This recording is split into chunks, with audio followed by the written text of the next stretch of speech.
Hello and welcome to the Matt's Movie Reviews Saturday Conversation Show, an interview series where I talk to entertainment personalities, content creators, and filmmakers about their work and love of film. Today's guest is Bill Fishman, the acclaimed award-winning filmmaker of such cult classics as Tapeheads and My Dinner with Jimmy, as well as an impressive list of music videos for the likes of the Ramones, Suicidal Tendencies, Hank Williams Jr., and many more. Bill's latest film is Waltzing with Brando, a biopic that tells the story of how architect Bernard Judge created a paradise getaway on Tahiti for infamous star Marlon Brando. And for everyone out there listening in the US, September 19 is when you can watch Waltzing with Brando in cinemas. I recommend everyone watch this in cinemas. It's a beautiful film to look at and it's a great film to watch.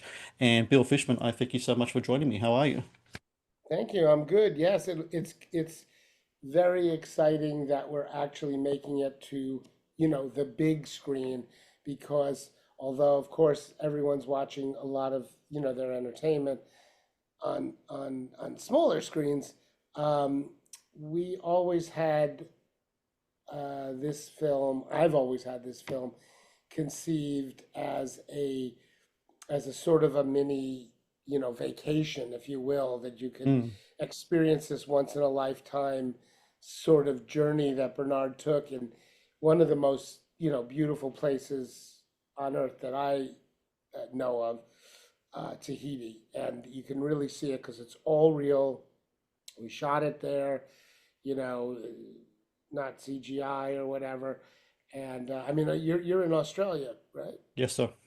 Oh, so you've got some beautiful areas there too, but I really somehow feel that there's something magical about Tahiti. I mean, and the people and everything about it, and that's what Brando felt when he was first there in 1965 for a mutiny on the Bounty, and he just packed it up and moved there. Brando is such a fascinating, interesting figure. You could talk about just his filmography, his work, just in that context alone, but as a person, there's so many things about him. The thing that I love about this movie, though, is that it's kind of like a collision of two different mindsets in the film. Where you got Bernard, this the LA architect. Structure is his kind of like his whole kind of thing, structure, and he needs a blueprint, he needs everything else. Where Brando, and I'm sure many filmmakers who will work with him would agree, is this freewheeling kind of guy who's just on the spot improvisation, and he's forward thinking and everything else. The conflict between the two is something that's fascinating for me to watch. Is that something that really kind of spoke to you as well in regards to the story between these two different people?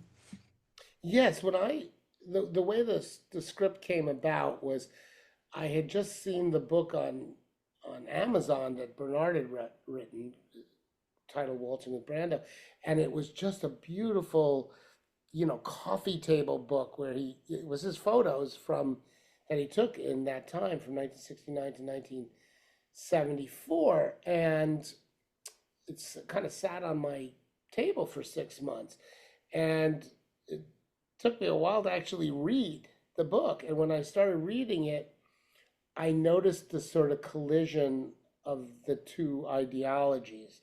Even though Bernard was is much more in the book, it's very dry. It's a lot more nickel nuts and bolts. Hmm. I could tell just from that there was this unique relationship between the two of them. Yeah, and Bernie, who's played by John Heder in the film from Napoleon Dynamite and Blades of Glory and all these other films, he's great.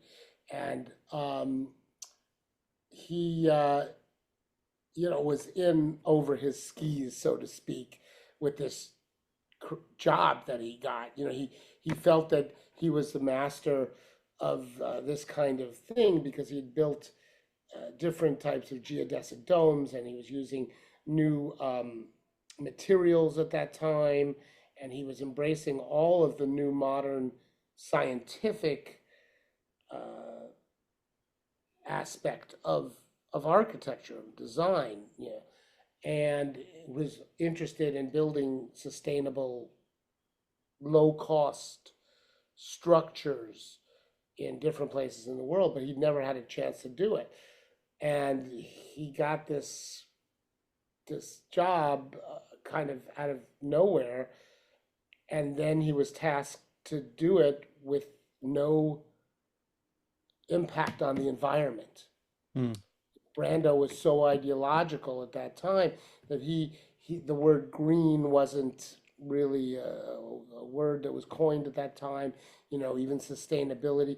He just knew that he had to do this ecologically. He had to, create a way to build this with and be able to return it to the Tahitian people in the way that he found it. And he was constantly looking for ways to make it circular, make it pay for itself with different biodiverse industries he could think of, and how to create electrical power on the island without before solar energy was as prevalent as it is, or the science wasn't there yet. Storage. So Bernie and Brando came from two different worlds, so to speak, except they were both highly intellectual. And I think, as you'll see in the film, Bernie wants to become the Brando of architecture Mm. because he has this proximity to greatness, you know, and uh, that's a very tough thing to do. There's only arguably one Marlon Brando in the world, and it was constantly a there was constantly a juggling, a battle going on. Hey, are we friends? Are you a father figure? Is this just a job that I'm working for you? And he was constantly trying to figure out his place in this hierarchy of this relationship. And with Brando, extremely mercurial, so you never really knew. Plus, Brando was a practical joker and highly suspicious. Mm. So if he wasn't playing a practical joke on Bernie, he was testing him. Mm. So it was a very unique relationship, but one that I know uh, changed Bernard's life forever. Brando changed a lot of people's lives. I mean, you talk to a lot of actors of the 70s specifically, and they talk about first experiences at the cinema, maybe watching Streetcar or on the waterfront or in that context. I want to ask you, Bill, though, do you remember the first movie you saw at the cinemas? What was the first movie you remember sitting down in a actually movie theater and watching a film? Do you have any memory of that? Mm. Um, I think my first concert was Jethro Tull in Madison Square Garden, and Hmm. probably 1974 or something. But the first movie,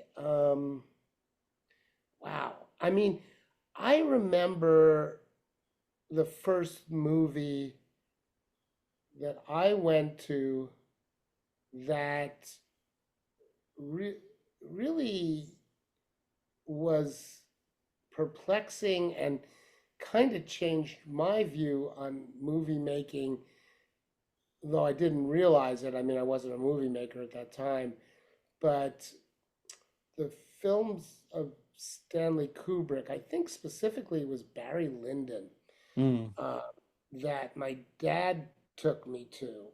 And we went to it in, I think, the local theater when it came out.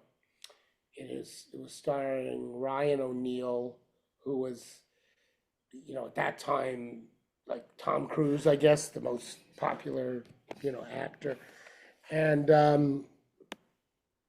and the pacing was snail-like. It was quiet, and it was boring to a kid, like a kid was going there. My dad was interested in it, but for me, I was like, this is so boring. Yet there was something so realized about it. There was something that was so assured in his direction, and the odd acting, and the long pauses, and the beautiful incredible scenery, and which I didn't know, and shot natural light at that time with lenses, derived from NASA. And I mean, it was 3 hours long, as I remember.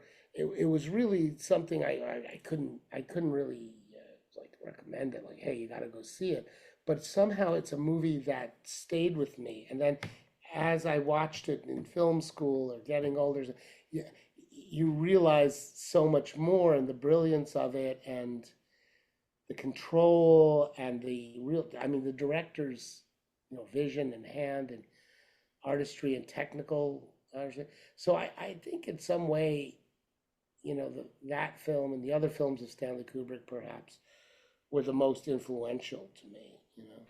Which other filmmakers really spoke to you as you're getting older and filmmaking as an option? I know photography was something that you were really interested in as well at that time, Yeah. cinematography. Which other Hmm. filmmakers or films really kind of like pushed you forward towards that idea of becoming a filmmaker as you were growing up? Well, I mean, there's so many. I mean, I would say the films of, Woody Allen at that time, certainly, growing up in New York City and seeing the city as a character, represented in the films, and of course, I think it was Annie Hall, it was Manhattan, it was those kind of films that were just, there was a European sensibility and an American sensibility together, um, and they were hilarious at times or very serious at times. Um, the European films of uh, Truffaut and Godard, the new wave French films, and Fellini, um, those whole new wave of European filmmakers were, I think, very influential on me, even though you may not see it in my films, but it gave me a feeling that an auteur, you could be an auteur, and Yeah. that's what eventually, when I got out of my last year of film school, it was AFI in Los Angeles. I could I started in music videos because it was the closest to that sort of, hey, I could make a little film, Yeah. you know, and because it was all unions and you had to have contacts. And yeah, I came from the Bronx in New York. There was no, I knew nobody in the film business. I didn't have that background.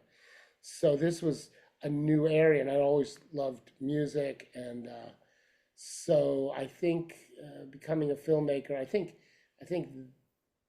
the combination of those influences were important for me. Although I don't know if anyone could dissect that in my films. You mentioned AFI then. Is it true that you did short films in AFI that starred the likes of Christopher Walken and Sean Penn? Like this is like Chris Walken Yeah, post Deer Hunter and Sean Penn just before Fast Times, right? So you had like them in your short films, is that right? that's actually true. I'm surprised you know that, but yeah, yeah, Chris Walken and Carol Kane, they were in the one that I did called. It was a Christopher Durang play that we'd set, and it was very intimidating. I mean, I was Hmm. 21 or 22. He had just won the Academy Award, Deer Hunter, and I was a cinematographer, and everyone was looking at me to not to screw it up, and talk to Mr.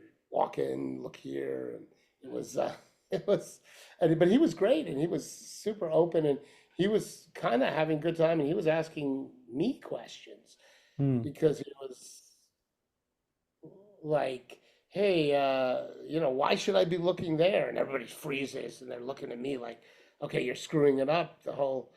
And I was like, well, because in editing, if you have an imaginary line that we place the camera over, and you have to be looking right to the other person looking left, and it's when you come around, it's sometimes the opposite. So we have to adjust where you look, and that's called the line, and that's what, and but I'm saying, but you could look anywhere you want, you know. I'm Mhm. not gonna tell you. And he's like, no, no, no, I'm just like, hey, I'm doing this school film, and I just figure I just look wherever anybody tells me, you know, on the set of a movie. But since I'm doing this, I'd like to use it to learn some stuff. And Mhm.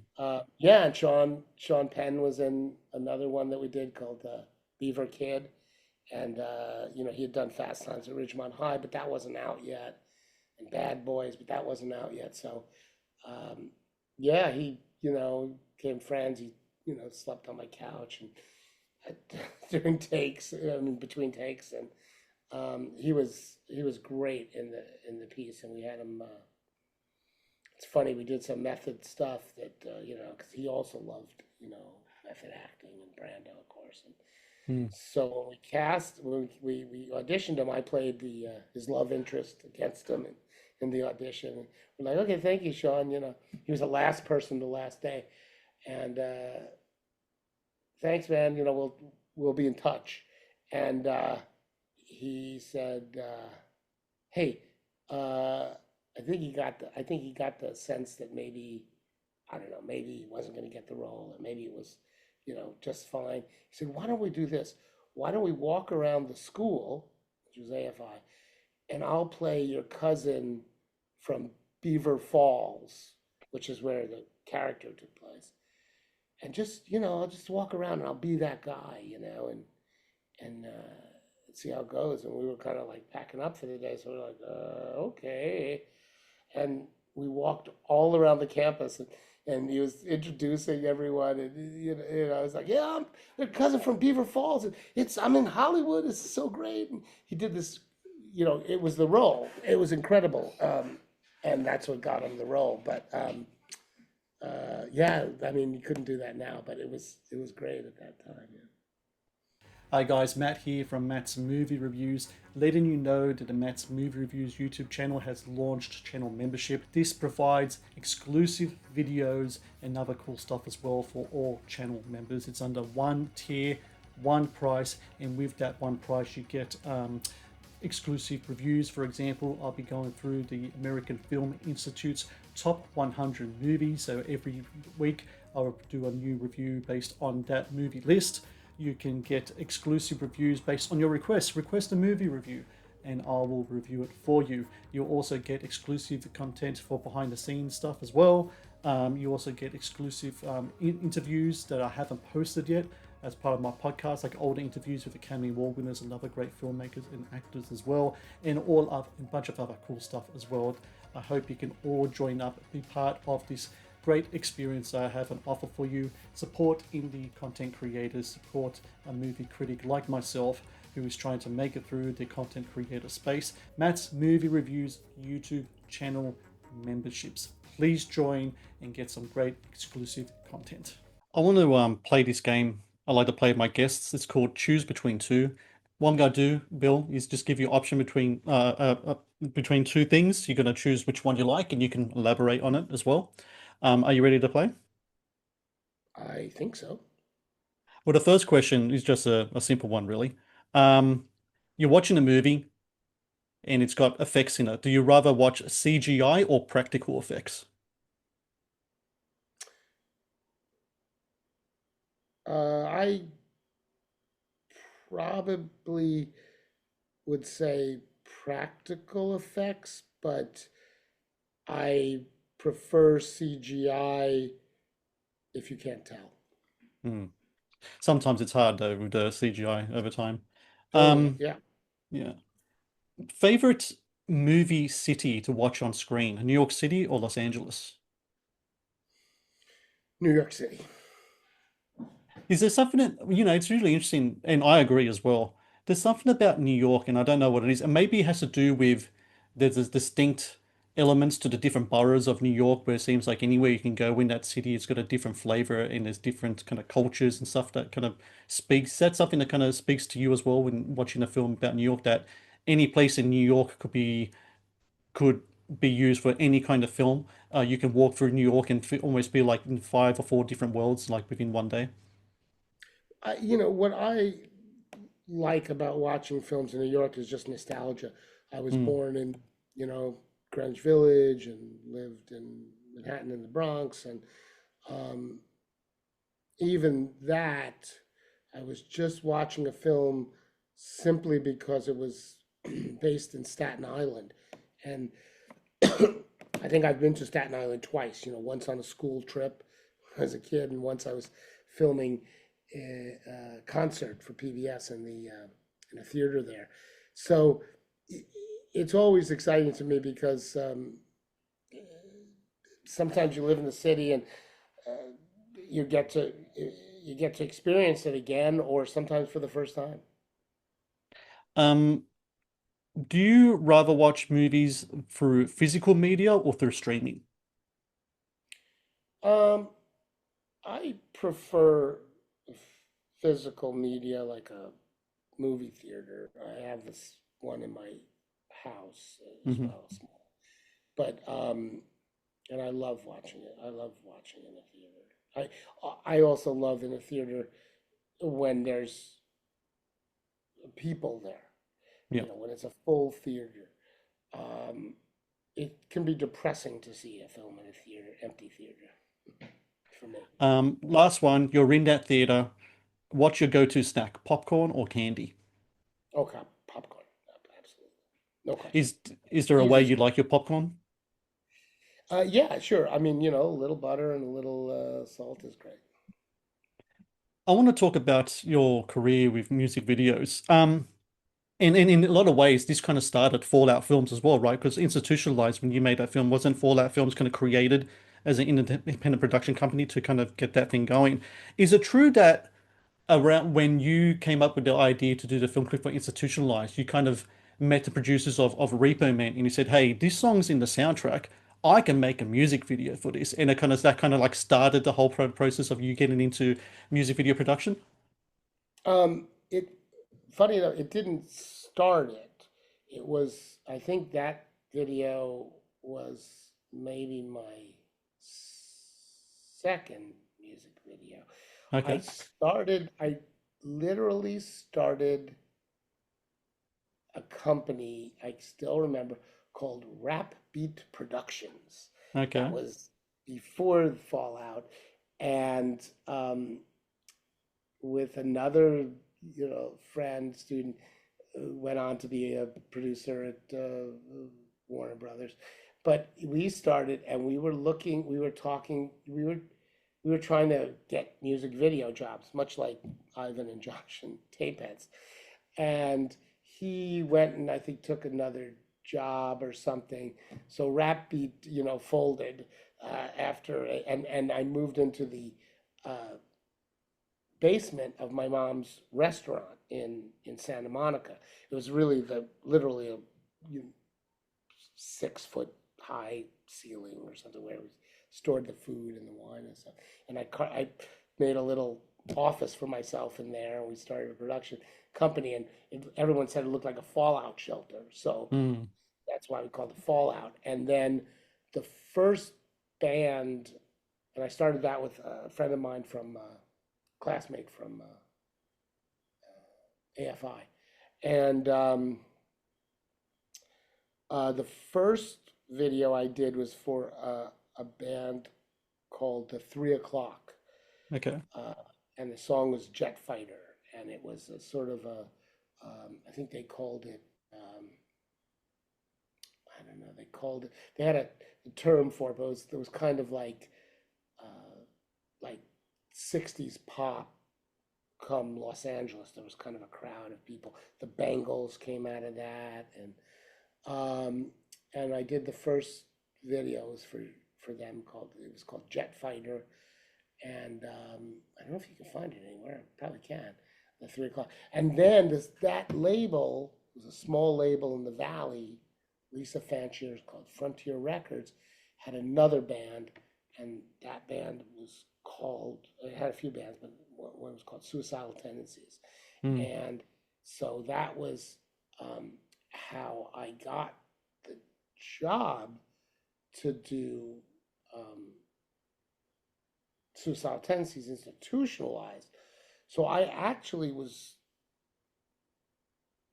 hired to do that video, but they had no money. I mean, $3,000-4,000, And I was walking in Venice and I saw a script for Repo Man and I knew that the song was in the film Repo Man. So that's when I walked up and I introduced myself to Peter. I'm like, hey, I saw a script for Repo Man in the garbage out here. You guys have anything to do with it? Yeah, yeah, we produced it. We have it. And, um, and I said, well, I'm doing a video for Suicidal Tendencies for that song. What does you say you give me some money and we, use it to promote the film? And he said, great idea, great idea. We're gonna go to Universal and see if we can get you some money to do this video. So we went to Universal and they also thought, this is a great idea. This is a great, this is a terrific idea. And I go, great. How much money are you gonna give me? And they said, nothing. And we said, what? Like, yeah, we love this film, but Universal's given us no money to promote it. So, definitely you can use the film footage, but, we're not going to give you anything. And we walked out, and I was like, oh, okay, at least I could use the film footage. That'd be cool. And Peter was like, fuck them. They're not going to give you any money. Don't even use the film footage. Just do it yourself. Yeah. So I just did the video myself, and that's how that started. Yeah, it's funny. But then I went on to do films with Peter. And Um, I want to ask about that time. I mean, I remember very clearly MTV, and I remember, I'm a huge fan of like metal rock music, and I remember a lot of the just music videos. Anytime my favorite artist would release a video, it was like an event. It was something to like just pop Mhm. down. You're gonna watch it, and music videos really kind of meant something to me. And these days, post YouTube era, it just seems like the music videos become just content, like another thing that gets lost in the shuffle of stuff. But when you were doing music videos, um, and as MTV gets bigger and more bigger bands want to do videos, and so many great filmmakers come from the music video sphere as well, what was that time like working with artists in that time of MTV where music video was such a big part of driving sales and awareness for all these different kind of bands, especially bands you work for, or you did stuff for like Suicidal or Ramones or punk bands, all those kind of bands. I mean, it would have been huge Charlotte, for it to get a video up on MTV at that around that time. yeah, I mean, it was a different time totally. I mean, it was. I mean, it was to break a band. They had to have a music video to break on MTV, Yeah. and MTV would change rule, and they were trying to get eyeballs. How about what could you show? Women's bodies. What could you show? What could you? Violence. How could you? I mean, there was TV. They were trying to navigate like what the content would be, what the rules are. We're making up our own rules. They're dealing with the rules of FCC, and they're trying and the music business being the TV business, and it was really unique time. I mean, the budgets were way, way higher. I mean, but they demanded so much stuff, and I mean, the pressure was like, and the technology. I mean, I remember you'd be editing, here in LA. Most of it was in LA. To the last possible moment, sometimes till 5 in the morning, Mm. you know, getting a tape out, like the 1 inch out to get onto a plane at 6 a.m. This is always Sunday night to make the Monday morning 10 a.m. programming meeting at MTV. And sometimes the labels would even like they'd even send someone with the tape, book a ticket. They'd fly and they'd actually walk it in. Or there was then when they had satellite uploads, well, could we get the whole thing upload, which is like a 6 or 8 hour upload by Sunday at 6 p.m. so that it would be able to be downloaded at 7 in the morning, and I mean the importance of it breaking, and then if they chose not to show it, I mean huge. Sometimes they would even reshoot the video, or Yeah, I mean, yeah, whatever. I mean, it was a whole. It was like that's how they broke a record back then. So it was a really, really exciting time. There's pressure from everywhere. Plus, everyone was, in their 20s. They didn't know what they were doing. So it was, it was fun times, crazy times. The Matt's Movie Reviews YouTube channel is brought to you by TeePublic. TeePublic is the world's largest marketplace for independent creators to sell their work on the highest quality merchandise. With over 1.2 million designs, TeePublic is sure to have something you will love. I'm going to move on to another game I like to play called Rapid Fire Questions. Bill, I'm just going to Mm. throw some questions to you. See if you can Okay. answer as quick as you can, and then feel free to elaborate afterwards if you want to.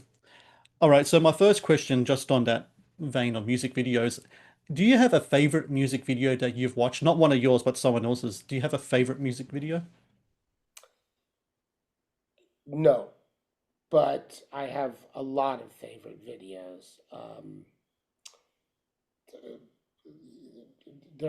There's so many, but I don't have one favorite. I do like the works of Michel Gondry and Spike Jones when those guys came out, and I like the early ones by Godley and Creme, Hmm. uh, for the Police, and so many, so many.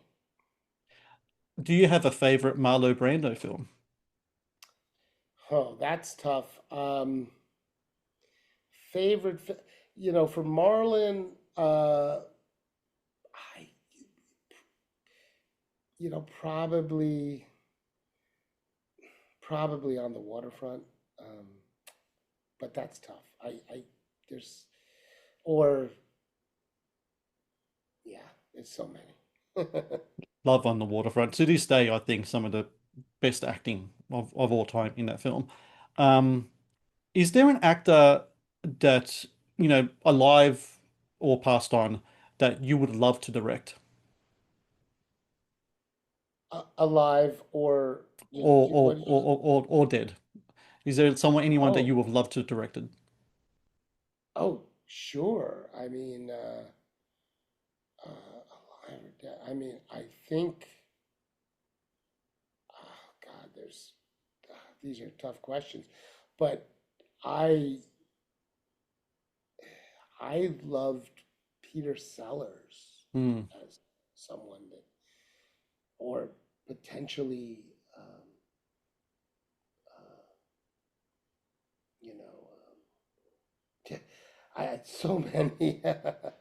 I guess Peter O'Toole, or I mean, so many, and then so many also, more recent ones passed away. Yeah, so yeah. Final one in this rapid fire round, and this is an important one as well. Bill, just letting you know this right now. Pineapple on pizza, yes or no? Yes, Ah, interesting. yes. Is I've been that getting it? my. Oh, go on. No, go on.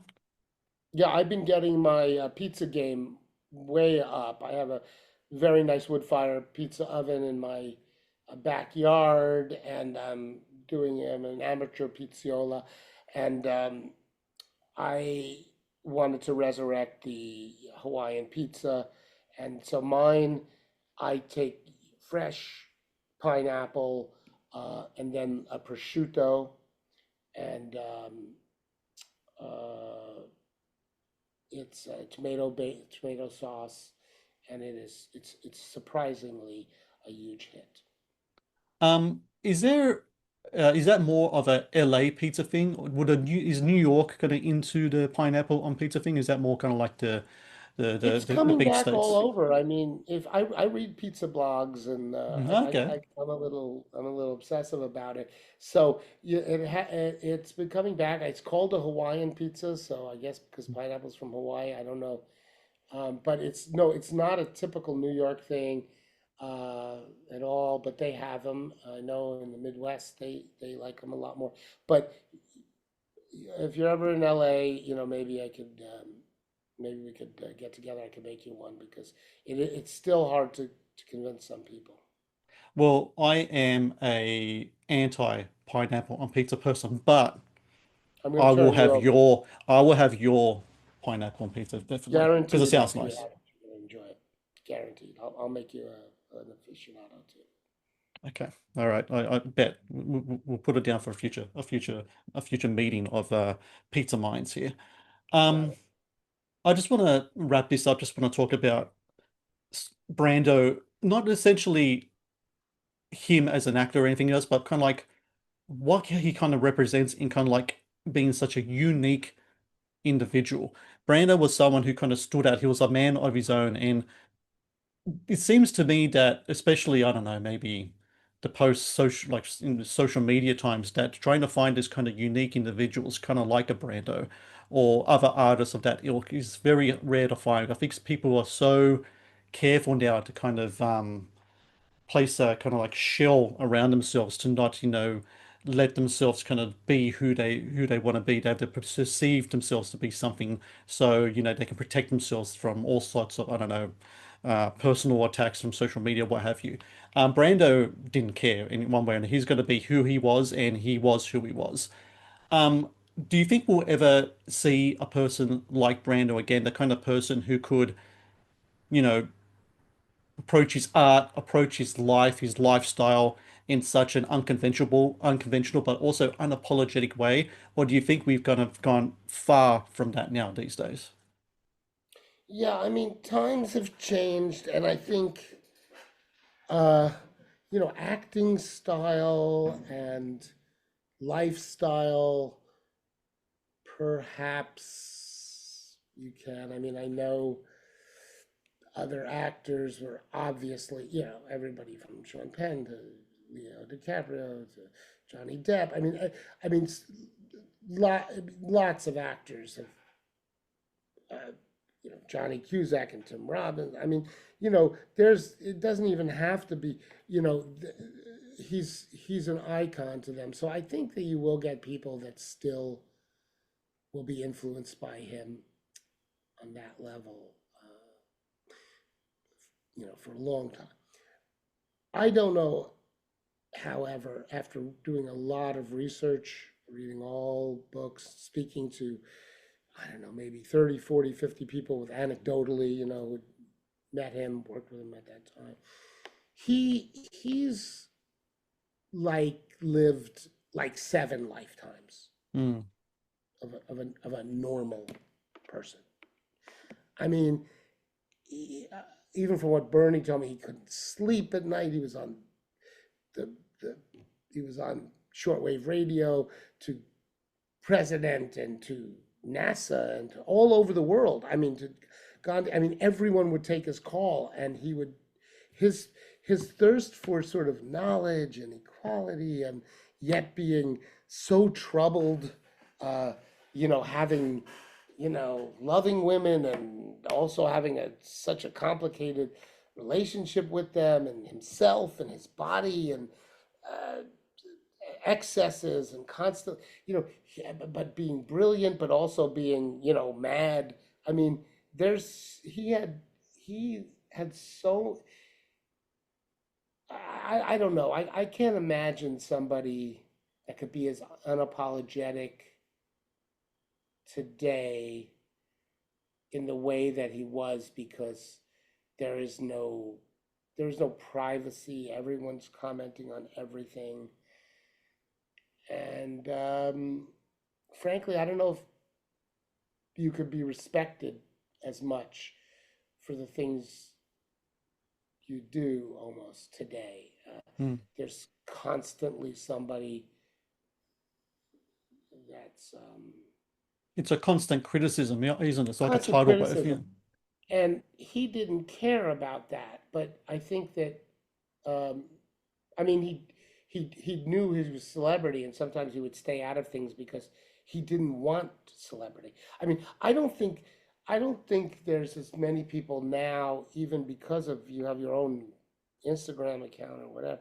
I mean, he hated celebrity, but loved being a celebrity. I mean, he was so he had he was he had so much of a dichotomy in his thoughts about being being deserving of the attention, uh, and not wanting it, and feel like attention should be given to everybody for the reason just because they're alive, even to the smallest creatures on earth, to then wanting to be treated like, the important person he was. So, and liking that, so he was super conflicted.